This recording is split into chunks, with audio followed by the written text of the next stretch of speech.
From the MCA DSV offices in Jefferson City, I'm Public Affairs Director Matthew Huffman, and this is Momentum, a webcast produced by your coalition to connect advocates across our state. In this episode, I'm going to be talking with our board member, Cynthia Copeland. Cynthia, welcome. Thank you, Matthew, and I'm glad to be here. Yeah.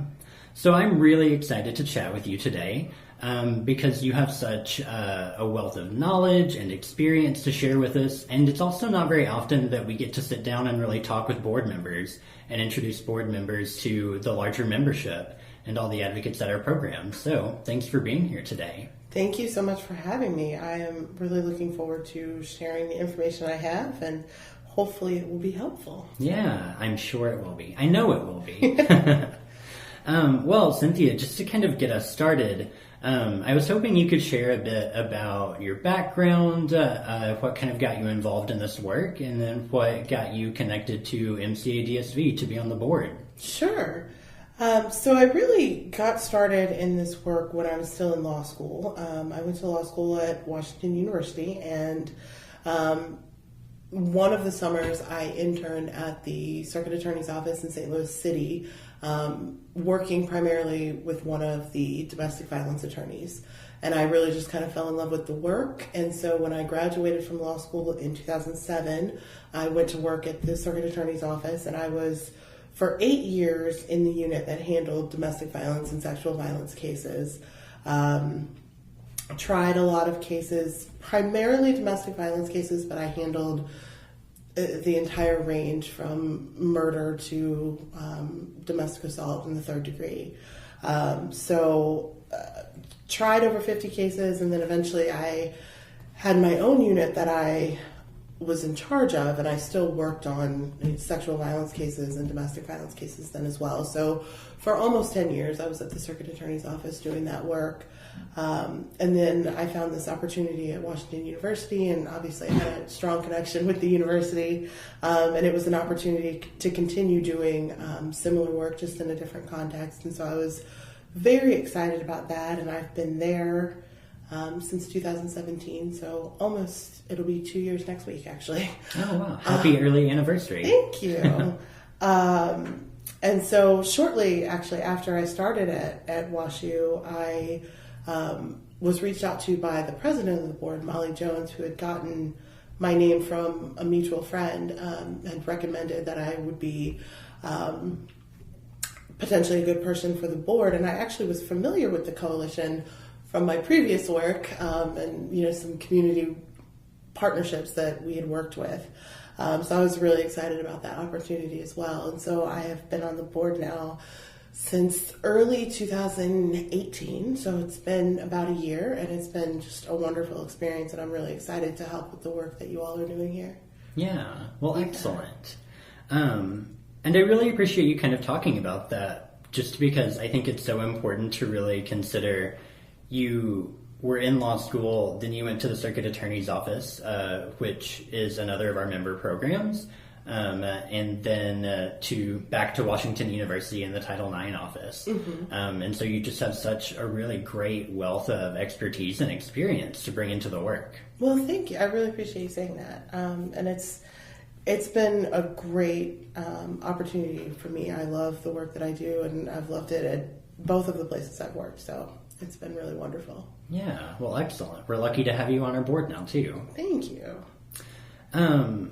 So I want to have us talk a bit about Title IX, with you being the Assistant Director of the Title IX office there at Washington University. So I think many people still really kind of associate Title IX to athletics. I think that that's a pretty common assumption, even though Title IX was part of the landmark educational amendments in 1972. But I think there is still kind of that strong association to athletics. So can you give a bit more context about Title IX and how it's kind of evolved? Sure. So it does, as you mentioned, come out of the education amendments of 1972. And it really, it's on its face pretty simple law that mandates that there not be discrimination on the basis of gender in any education program that's receiving federal funding. In the beginning, that focus was mainly on athletics and sports. Kind of through the 80s and early 90s, there were a series of court cases that kind of shaped how the law was understood and applied. Specifically, there were cases in the early 90s that made it clear that it applied, sexual harassment would be considered discrimination on the basis of gender, and that included sexual violence. And so that kind of started the ball rolling towards universities handling of sexual assault and sexual harassment claims, and what their obligations were under Title IX to, make sure that the individual affected still had full access to the education program, and that they were not being affected in such a way that they can no longer fully participate in the university's programs. The major, I would say, landmark that kind of really changed, I would say, the primary focus was a Dear Colleague letter that came out in 2011 that laid out some pretty specific guidelines for what universities' obligations were for handling, cases that would fall under Title IX, and that included,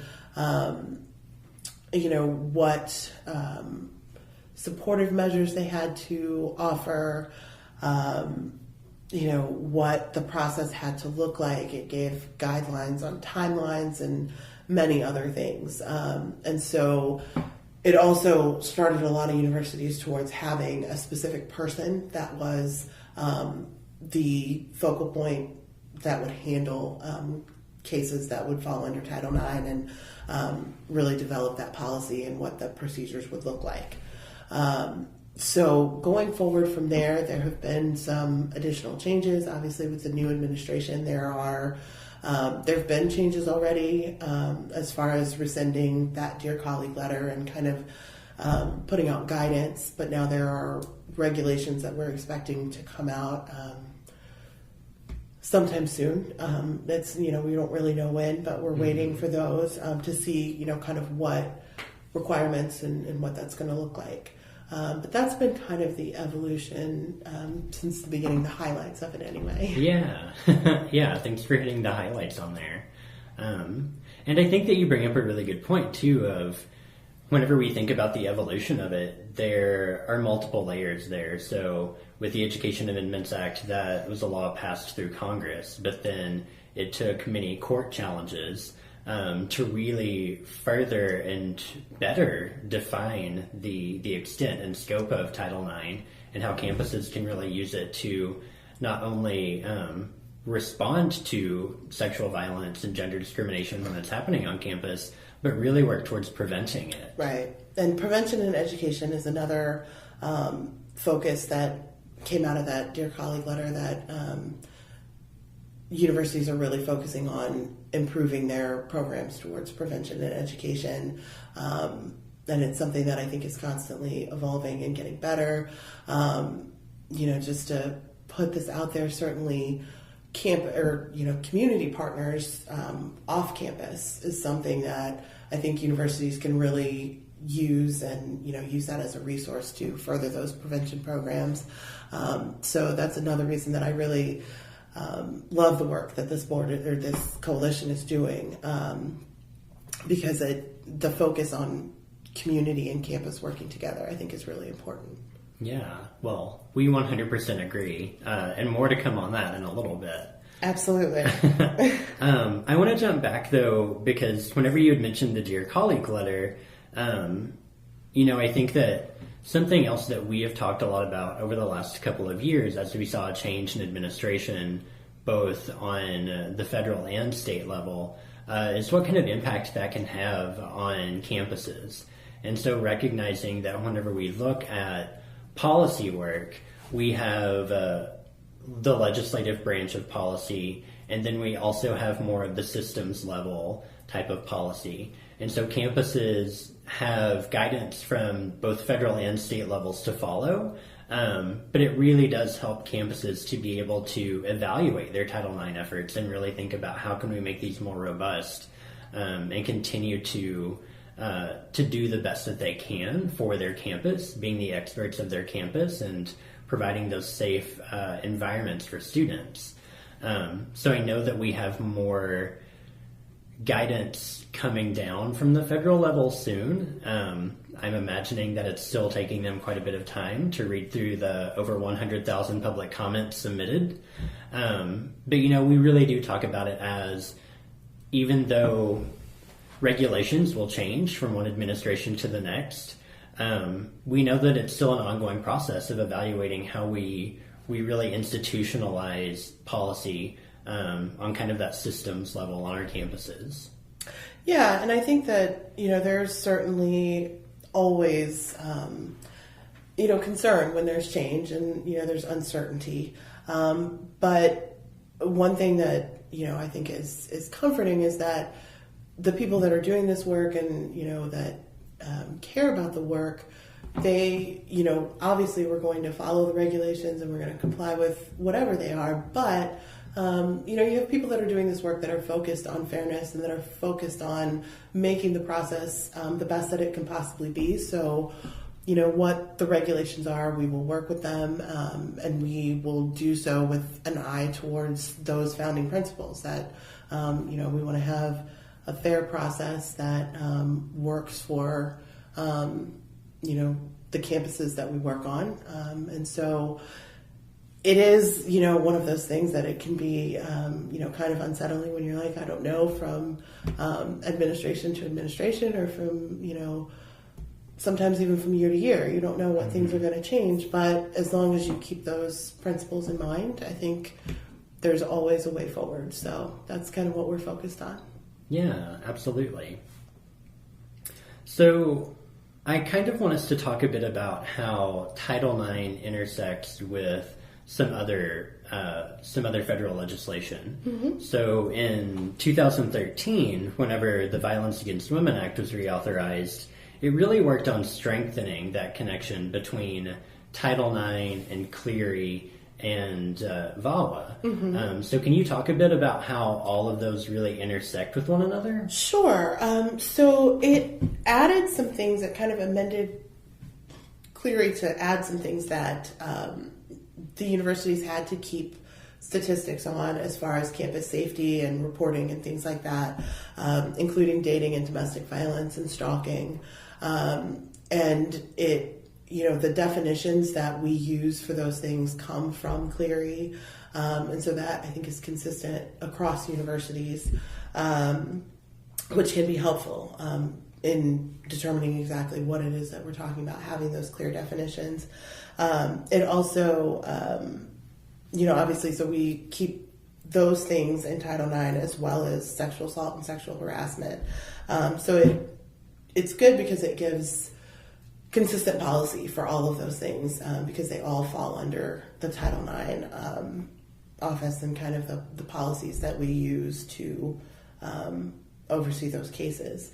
And it included, certain policies and procedures that universities had to follow, which again, consistency can be helpful. Yeah, absolutely. And it, I apologize. I'm just looking at some notes here, but it made universities kind of clearly outline what their procedures were, possible sanctions, those supportive measures that we talked about, that there be clear policy that was written and, shared with students so that all of those things can be transparent and students can know ahead of time kind of what the university's policies are, if they have concerns about that, or, if they do end up involved in a Title IX case, that those are all very clear and outlined. Yeah. So, yeah. And so Clery, VAWA, Title IX, they all kind of inform the work that we do. And they kind of inform some of the resources and things that we give out to students as far as, there are requirements that we provide those resources, but then also it gives us an opportunity again to work with community partners and provide those resources to our students. Yeah. Yeah. And something that I think was so important in connecting all of those in the last reauthorization was that in kind of an unexpected way, or at least I thought it was a little unexpected, it made that connection with Cleary that campuses have to be providing prevention education, and not just once a year, but ongoing for students and staff. And so I think that that's such a really beneficial thing for students to know and understand the Title IX process, but also for there to be prevention efforts like bystander intervention and healthy dating and healthy sexuality education on campus, and really making sure that that it's not only about informing students and staff about Title IX as the law and how it applies, but doing a lot of these really positive health promotion, prevention efforts was very exciting for me to see. Yeah, and it's, I think, really important and really impactful for students on campus. For a lot of them, it may be the first time that they're getting that kind of education and that kind of information. So, getting them from the time that they enroll and keeping that ongoing, and really building on that base of knowledge and, understanding of consent and understanding of, sort of what healthy relationships and sexuality look like, and then also sort of what the potential, consequences or sanctions are surrounding those things as well. I think all of that is very important, and it is not necessarily something that people come in to universities with that knowledge already. So being able to provide that and having kind of robust programs around that, I think, is one of the really helpful things that comes out of that. Yeah, I completely agree. And something I want to lift up from what you just said is recognizing that many students are coming to campus without that knowledge. And so we know that across the state of Missouri, sexuality education in middle and high schools is vastly different. I mean, it's one school district to the next that gets to determine if they want to even have that education. So I think the reality is a lot of students come to campus without that knowledge of what is consent. What does it mean to actively get consent and have it be ongoing? How do I have that communication with any intimate partner?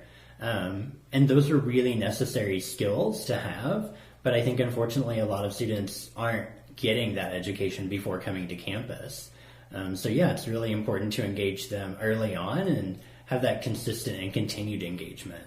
Yeah, and it's, I mean, you mentioned, across Missouri that it's different, and it absolutely is. And the other thing about universities is that you have people coming from different states, different backgrounds, different countries. And so there's just a wide array of what is known, what is understood, what's okay for one person, and their norm may be, completely not okay for another person. And so getting people to recognize that and understand it and appreciate it, like I said, from the time that they enroll and kind of ongoing is, I think, really helpful and important in making that, all of those things come together and be able to work.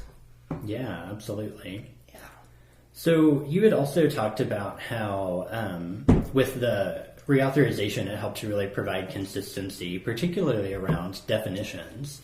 And I think that that's a really important thing for us to remember too, because prior to that, people just in the work in general, and then kind of going out from there, agencies and college campuses, I guess agencies better defined as state agencies, federal agencies, all had different definitions of how they were considering sexual assault, rape, sexual harassment, sexual violence.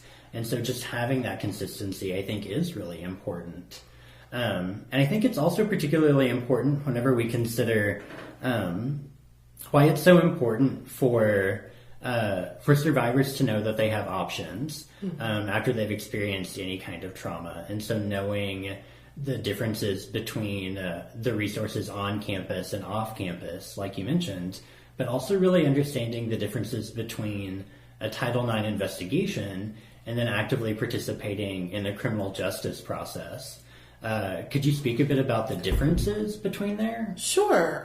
So the timeline process at a university, again, it's something that comes from that federal law. It's something that the university is required to provide and to oversee in order to ensure access to the academic program for the person affected, but also campus safety.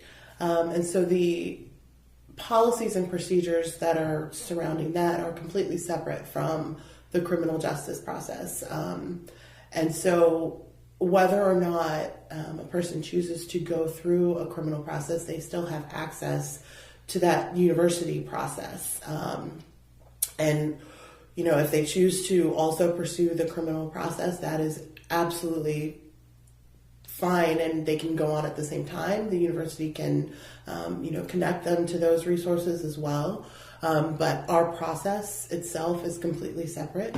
And there are major differences that, would make perhaps a person not want to go through one or want to go through the other one, depending on what it is that they are hoping for as far as outcomes. So the university process at a lot of universities, there are different processes at a lot of universities, but they have, kind of the same underpinnings, a lot of them. And the purpose is to, gather information in order to make a determination that, again, would affect a person's access to the academic programs and campus safety. The standard of proof that most universities use is the preponderance of evidence. Again, that was one of the things in that 2011 Dear Colleague letter. And that standard is very different than the criminal process, which is proof beyond a reasonable doubt. But the only possible outcomes of the university process strictly relate to the university. So, jail time or, any sort of criminal punishment is not even a possibility in the university process. It's strictly related to the accused individual's continued access to the university, whether, that's going to be modified in some way or, what those sanctions will look like. They're all going to be university related. So there's that different standard of proof. And then a lot of the processes are also designed to be non-confrontational. So the individuals involved are not in the same room together. They're not, it's designed so that the university can gather the information needed to make that assessment, but it's not with those same, kind of confrontational issues that are present in the criminal justice process. And so those are kind of the major differences between the two. There are certainly other differences, and there are other measures that universities can put in place in the interim to, again, ensure that while the process is going on, the students are being supported and they're getting any accommodations they may need or anything that's needed to be put in place in order to ensure sort of campus safety, as I said. So there are many differences between the two processes. I think, though, the outcome, the possible outcome of the two and the purpose behind them are really the two major differences that make them, when people say, why isn't everything just handled by the criminal process, and why are universities involved? It's because universities do have that obligation to, ensure those things that are kind of the basis for our process. Yeah.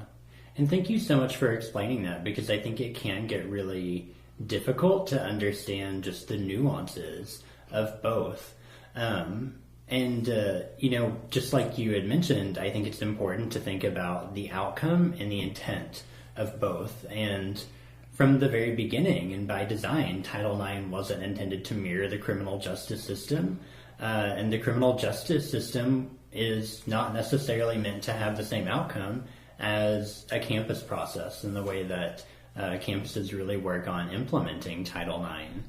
And then, I also kind of think about just the fact that many survivors might not want to go through the criminal justice system because it can take so long. And so I know that Title IX processes on campus tend to be much more timely. Yeah, and I think that, that is one of the things that I think universities are always working to, improve the timeliness of investigations. But it is sometimes the nature of investigation that it's something that takes time. And depending on what the process is, those times obviously can vary.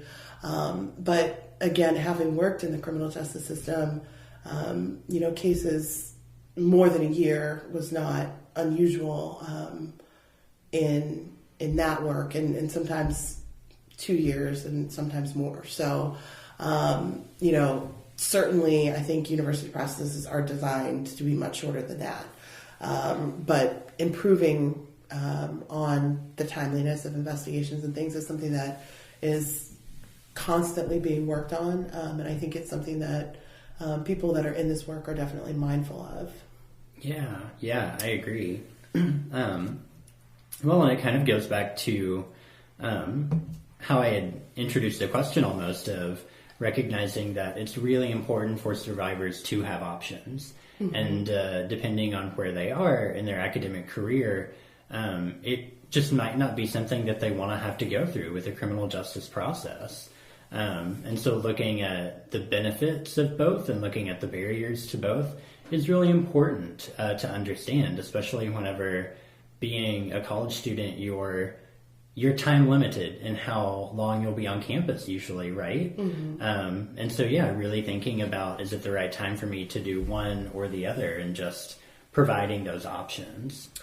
Yeah, and I think it can also be, certainly the university is going to be more understanding of students' obligations and the things that they have going on, whereas the criminal justice process, for better or for worse, it works on its own timing. And so, when a court date is set, it's set. And when, things are happening,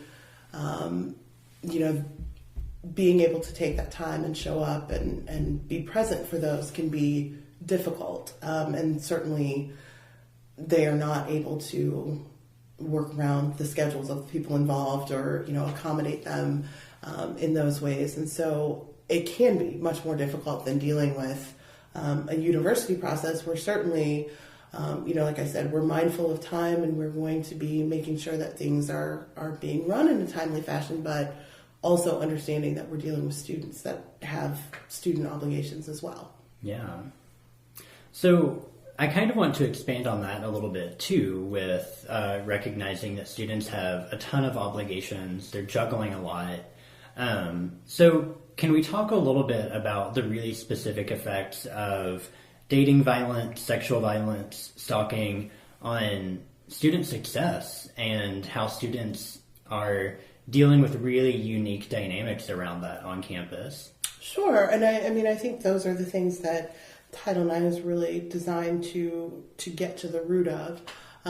So when you have students that are dealing with issues of sexual assault, potentially dealing with being in class with a person that obviously you're not comfortable being in that class. And so for some students, rather than, going through a process or going through making a report, they would simply just not go to class. And that obviously is going to affect them negatively academically.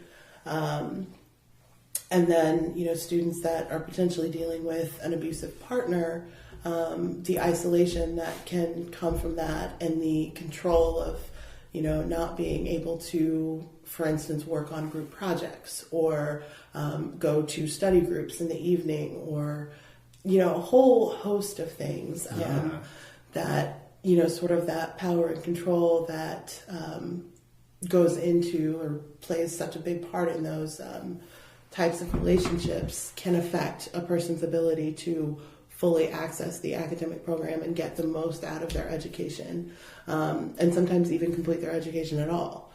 So those are the things that I think Title IX is designed to make sure that students have the resources and the ability, and if they choose to access it, the process to, alleviate those concerns and sort of provide accommodations where necessary, but make sure that they're able to fully engage in their education.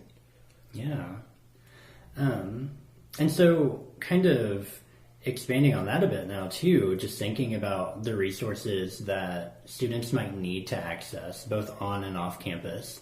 I know that we've talked about it a couple times, but just how important it is to have that ongoing collaboration between campuses and then community-based domestic and sexual violence programs. What are your kind of thoughts and tips on how we can make that easier and better and more robust for students? Yeah, certainly. I mean, I think depending on the campus, some campuses have wonderfully robust, resources and programs available for students. But even with all of that, students may not be comfortable accessing things at the university. They may not be comfortable with the university knowing about kind of what's going on with them. And so certainly having those community programs that we can also refer them to be able to talk freely about whatever it is that they're seeking help with. So even on campuses that have sort of robust programs, I think community programs are still very vital. And I think it's important to remember that, college students are going to be on campus for a period of time, but then they're going to be leaving and they're going to be accessing, they're going to be integrating into the community, and they need to know where to go and what to access. Especially, we have students that are going home for the summer, or they're going to internships at different places in the state. And so having programs in place and having relationships with those programs can be important to know where students can be referred and, what help is available to them. And so I think that's something that is very important. And I think that, developing those relationships, having MOUs and having, practices in place to know how to refer and who you can refer them to is very important. And I think that's one of the things that is always a work in progress. And so, strengthening connections with community resources, I think, is very important for universities. Yeah. Well, and I completely agree with that. It is really important to be able to have those connections. Because we've talked a lot at the Coalition about the importance of narrowing that gown-to-town divide. Mm-hmm. So just like you were saying, recognizing that students don't only live and work on campus, they are going to be integrating out into the larger community beyond just their time on campus, but also while they are on campus. Mm-hmm. And so absolutely, students and staff and faculty don't exist in that campus bubble, but are really part of the larger community. And something else that I picked up on that you mentioned was, especially during internships, that was a big part of the motivation and why we developed the Intern Resource Network. So mm-hmm. there could be a student at WashU who decides they're going to take a summer internship in Kirksville or Joplin. And then the campus resources that they would have access to more immediately aren't going to be there. And so how do they have that connection to the local resource who can then also help them stay connected to the campus resources they need? Yeah, and that's such a great tool to be able to use and be able to refer people to know what's available and what they can access, which I think is, hugely helpful for interns, for students that are going home to different places around the state. There's just a lot of different ways that it can be useful. I think also, we talked about that prevention and education. And so being able to have those campus partners those community partners identified and be able to reach out to them when you're looking for someone to train or provide information on a particular subject is also hugely helpful. Yeah. Well, and I appreciate you bringing that back up because my little public health heart started to flutter when we were talking about this earlier. But being able to really have that consistency in your prevention and education programs so that what students and staff here on campus is then echoed throughout the larger community. Not only does that help just create consistency, but it also takes a lot of that pressure off campuses and community-based folks because we know that everyone is stretched thin. And so the more that we can collaborate and cross-train and really complement each other, not only it helps us individually to get out of our own silos, but it really does help the entire community and build that stronger network around the community. Yeah, and I think it's important for all universities, absolutely, but I think it can be especially vital to universities that maybe don't have those resources available to them on their campuses, whether it's, a smaller campus or it's just not a program that's been cultivated. I think, knowing that there are people in the community that are available and knowledgeable and able to come and share that information can be a huge help.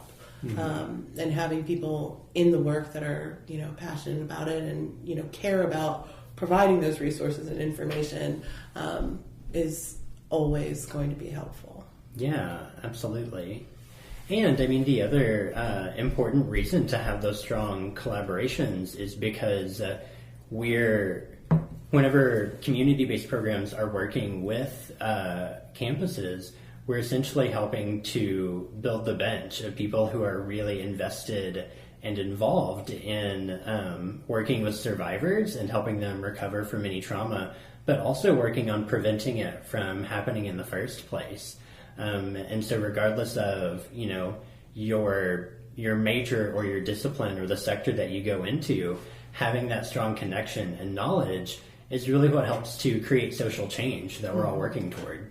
Yeah, and I think that is one of the main goals of universities, obviously, is to put out to the community people that are,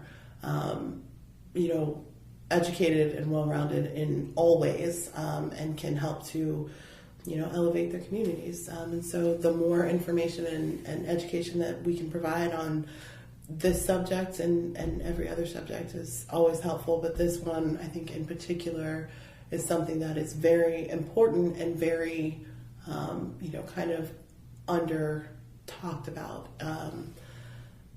outside of the university context. And so it can be really helpful to have universities providing that information and education. Yeah. Well, Cynthia, thank you so much for chatting with me today. I really appreciate your time and for all of the wisdom that you shared with me and with our advocates and member programs. No, I really appreciate you having me. This has been interesting and informative for me as well. So thank you again for inviting me to do this. Yeah, of course. And thank you for the service to our board as well. Absolutely. It's been wonderful, and I'm really glad to have that opportunity. Yeah, excellent.